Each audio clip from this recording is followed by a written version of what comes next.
The keto diet is rapidly gaining in popularity, although it's been around for almost a century. There's a reason why keto is so highly regarded. It's not a fad diet. It actually works, and it has tremendous health benefits in addition to weight loss.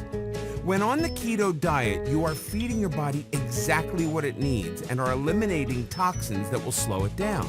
The keto diet focuses on low carbohydrates, which the body converts into energy to help speed up weight loss. What exactly is the problem with high carbs, and why should you avoid them? They become converted into glucose and insulin. As the insulin enters the bloodstream to process the glucose, it becomes the main source of energy. The body doesn't need fats and begins to store it. Or more accurately, it keeps adding it on. The more glucose in your diet, the less fat is being used.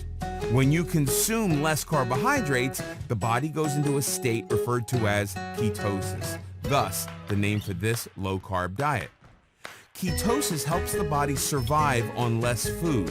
It's a fact that the opposite type of diet, vegetarian, requires the eater to consume much more food just to keep going. During ketosis, the liver breaks down fats into ketones, which enables the body to use the fat as energy.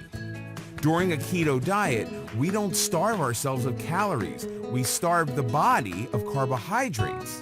This makes weight loss easy and natural. But as we will see, the keto diet has many additional benefits. The keto diet is an easy diet, but some people do miss beans and breads.